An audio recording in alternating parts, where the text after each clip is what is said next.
Mənim əzizlərim, salam. Eman mətbəxinə xoş gəlmisiniz. Azərbaycan milli mətbəxi şirniyyatdan çox zəngindir. Ələxüsusda neçə növ halvalarımız var.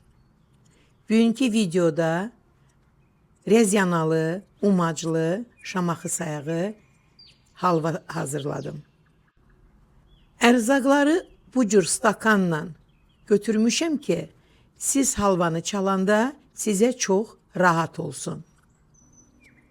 Xəmir yoğuranın qabına un, duz, suyu da əlavə edib umac hazırlayıram.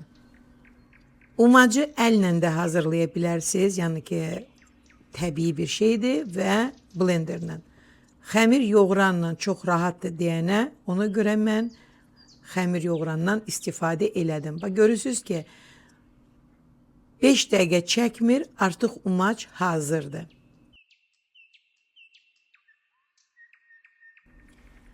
Umac artıq hazırdır. Görünüşünə baxın. Çox gözəldir, rahatdır və yenə də bu umacı mən bax belə bir sürtkəcdən keçirdəcəm. Bu xəlbir də ola bilər, bu aş süzən də ola bilər.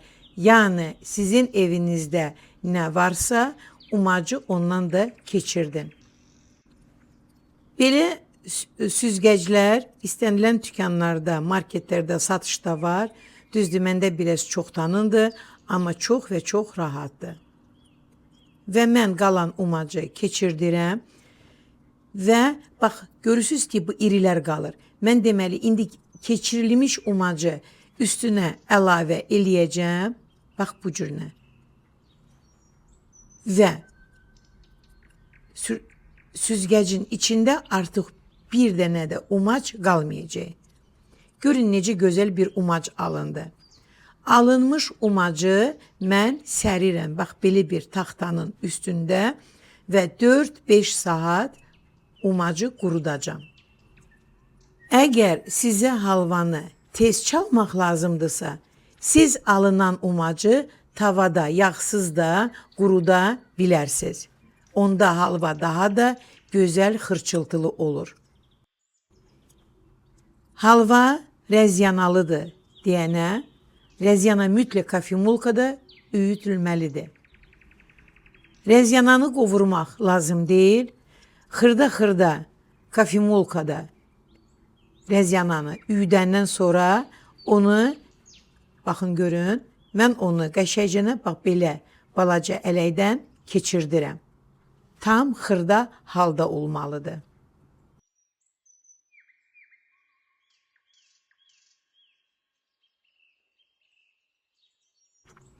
İndi isə halvanın şirəsini hazırlayıram. Şəkərin üstünə su əlavə edirəm və qoyuram qaynamağa. Ərzaqların ölçüsünü həm stakanla yazmışam, həm də ki çəki ilə.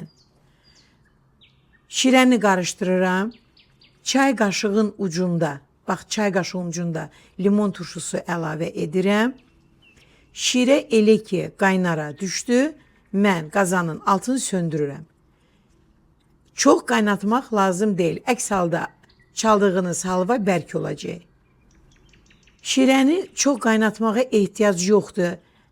Ona görə ki, artıq 5 stakan şəkərə 2 stakan yarım su əlavə eləmişəm.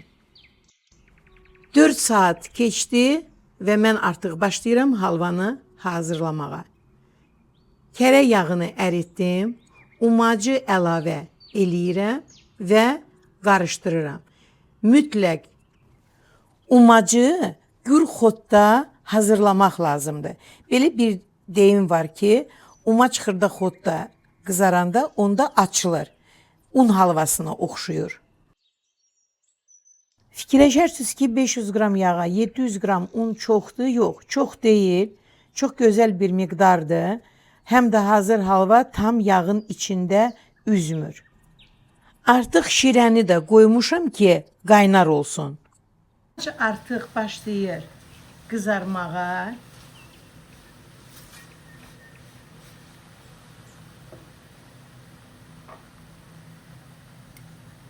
Dolu olmayan çay qaşığı üyüdülmüş rəzyana əlavə edirəm.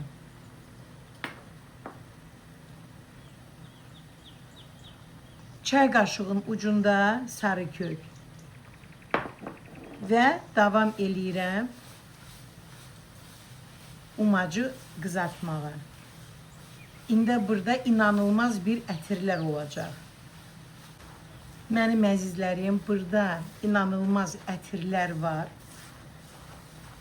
İnanın ki, adam az qalır bu umacı götürsün, qoysun boşqaba, üstünə pisok töküb yesin. Mən gözləyirəm ki, bunun rəngi biraz da tündərsin. 500 qram yağa, 700 qram un istifadə eləmişəm. Və bu normadır. Halva tam yağın içində üzməyəcək. Halvanı çalanda nəzarət edin ki, un bərk un olmasın. Zülalı artıq o, yəni ki, vışı sort un olmasın. Adətən bərk un nəticəsi, bərk unun halvanın nəticəsi başqa olur. Və mən gözləyirəm ki, umaç biraz da qızarsın. Şirənin altını söndürmüşəm. Amma qeyd eləmək istəyirəm. Halva adi bildiyimiz umaç halvasıdır.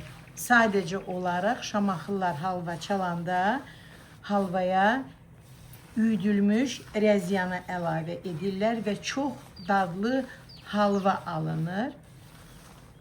İndi biraz da qovrulsun və mən rəngin ayarlayacağım. Şirəni də əlavə edəcəm. Və mən indi halvanın rəngin ayarlayacağım. Görüm hazırdır umac ya yox. Onun üçün mən nə edirəm? Mən biraz umacdan götürürəm. Şirədən üstünə əlavə edirəm. Və umacın biraz da qızarmağa ehtiyacı var. Çox tünd eləməyəcək. Umac artıq hazırdır. Umac bax belə qızılı rəngdə olmalıdır. Və mən isti şirəni əlavə edirəm umacın üstünə. Əgər umacı biraz da tünd eləsəz, şirə əlavə olunandan sonra halvanın rəngi çox tünd olur. Və şirəni əlavə eləyəndən sonra mən halvanı yaxşı-yaxşı qarışdırıram. Artıq hiss olunur ki, halva nə qədər yağ buraxır. O da nəyə görə? Şirənin hesabına. Şirə düzgün hazırlanıb. Halva hazırdır. Və mən nə edirəm? Biraz da bunu qatılaşdırıram. Altın söndürəcəm. Və halva qaldıqca tərkibindəki umaclar biraz da şişəcəklər və çox möhtəşəm bir nəticə olacaq. Fikir verin, halva bir yarım saat qaldı, biraz soydu, umaclar şişib və hazır halvanın görünüşü. Bax, halva belə olmalıdır. Bu gün mən sizin üçün rəzyanalı Şamaxı halvasını hazırladım. Halvanı biraz da soyduram. Eynən Şamaxılılar kimi də servis edəcəm. Siz bir dənə bu halvanın görünüşünə baxın. Həqiqətən möhtəşəmdir. Dadı isə möhtəşəmdən də möhtəşəmdir. Və siz nə edirsiniz? Bu reseptlə rəzyanalı halva hazırlayırsınız, çayla nuş edirsiniz və fikirlərinizi mənə bildirirsiniz. Şamaxının süfrələrin əvəz olunmaz dadı. Rəzyanalı umacılı halva. Bəh-bəh. Dəqiq ölçülər, ləziz taamlar, maraqlı videolar. Kimin kanalında? Elmira Qadirovanın YouTube kanalında.